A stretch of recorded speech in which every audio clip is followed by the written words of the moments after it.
अंतर्राष्ट्रीय राजनीति में कब क्या हो जाए ना, कहना बड़ा मुश्किल है।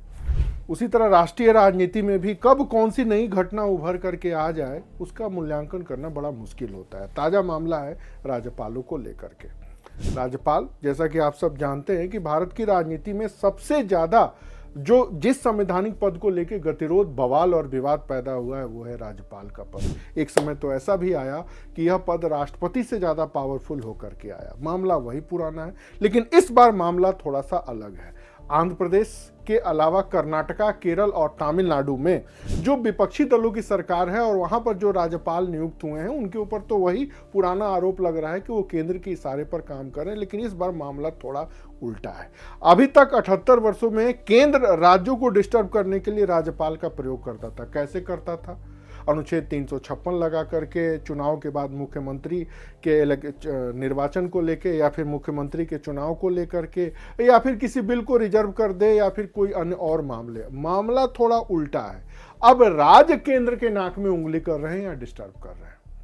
ये एक नई परिपाटी देखने को मिल रही है। आप तमिलनाडु में देखिए, कर्नाटका और केरल में गतिरोध दिख रहा है। राज्यपाल असेंबली बुला रहे हैं, असेंबली वाले विधानसभा अध्यक्ष जा ही नहीं रहे। राज्यपाल से कहा जा रहा है भाषण पढ़िए, और उस भाषण में ऐसी चीजें लिख दी जा रही हैं कि राज्यपाल पढ़ने में असहज हो रहा है। कभी कभी तो राष्ट्रगान को लेकर के कैसे बवाल हुआ तमिलनाडु में, बताने की जरूरत नहीं है। सीबीआई और ईडी कैसे पिट गई बंगाल में, ये भी आपने देखा होगा। तो अब परिस्थितियां थोड़ी सी उलट गई हैं। पहले केंद्र राज्यों को डिस्टर्ब करने के लिए योजना आयोग के माध्यम से पैसा नहीं देते थे, योजना को लागू नहीं करते थे। वही अपनी इंदिरा गांधी मार्का लोकतंत्र, जिसको रजनी कोठारी कहते हैं कि डिक्टेटरशिप या पुलिसिया राज, और राज्यपालों के माध्यम से मुख्यमंत्रियों को काबू रखने में, मुख्यमंत्रियों की सीडी बनाने में, मुख्यमंत्रियों को फाइल बना के सीबीआई तक पहुंचाने में राज्यपाल यूज होते थे। नीतीश बाबू ने बहुत अच्छी बात कही थी कि राजभवन षड्यंत्रों का अड्डा है। अब एक नई परिपाटी उभर के आई है कि दक्षिण भारत के 3 राज्यों ने कहा है कि राज्यपाल जो पॉइजनर्स गवर्नर के रूप में काम कर रहे हैं, मतलब जहरीले राज्यपाल के रूप में सामने आ रहा है। एक तो ये बात, और दूसरा, अभी तक केंद्र राज्यों को डैमेज करने के लिए राज्यपाल का प्रयोग करता था। अब राज्य केंद्र को डैमेज करने के लिए राज्यपाल को परेशान कर रहे हैं, राज्यपाल को टॉर्चर कर रहे हैं। यही नहीं, छेड़खानी का आरोप भी लगा रहे हैं। असहयोग तो हर स्तर का हो रहा है, जो करना है कर लो। अब राष्ट्रीय राजनीति में कभी ये नहीं सोचा गया था कि एक दिन ये भी आएगा कि राज्य केंद्र को परेशान करेंगे, तब जब केंद्र में बहुमत की सरकार है।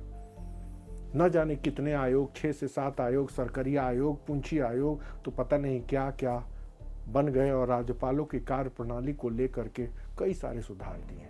बट वास्तविकता ये है कि 11 सुधारों की सिफारिश की गई है, और सिर्फ 1 सुधारों को राज्यों ने या केंद्र ने माना है। अभी भी सक्रिय व्यक्तियों को राज्यपाल बनाया जा रहा है। अभी भी केंद्र के इशारे पर राज्यपाल साफ काम करते दिख रहे हैं। देखिए मध्य प्रदेश में तो कैसे दल बदल कराए, महाराष्ट्र में कराए, केरल से तमिलनाडु से लेकर के कर्नाटका में केंद्र के इशारे पर राज्यपाल डैमेज कर रहा है। कहीं कोई बदलाव नहीं आया। बदलाव आया है तो राज्यों के लेवल पर। ममता दीदी तो हाथ धो करके पड़ी है, राज्यपाल पर छेड़खानी का आरोप लगा दी। इससे बड़ी विडंबना और क्या होगी। अब स्पीच ही नहीं पढ़ने को दी जा रही है। राज्यपाल पढ़ रहे हैं, सीएम और उनके अगल बगल के दाएं बाएं लोग उठ के चले जा रहे हैं। ये भी एक सीन देखने को मिल रहा है। तो अब आपको नजरिया थोड़ा बदलना होगा कि केंद्र और राज्य के बदलते राजनीतिक समीकरणों में राज्यपाल की भूमिका बदलती जा रही है। राज्यपाल कहीं कहीं बेबस और लाचार भी नजर आ रहे हैं, तो कहीं कहीं आक्रामक भूमिका भी निभाते जा रहे हैं। जैसे उत्तर प्रदेश की राज्यपाल के जिम्मे है कि बाबा को कैसे कम किया जाए। थोड़ा अच्छे रिफाइंड शब्दों में कहें तो केंद्र अपने दलों के सरकारों के ऊपर भी अब से विश्वास पात्र राज्यपालों को नियुक्त करता है, जो सीएम को काबू में रखे, सीएम के सहयोगियों को बढ़ाते रहें, चढ़ाते रहें, घोटालों की फाइल बनाते रहें, और कहां कैसे नस दबानी है।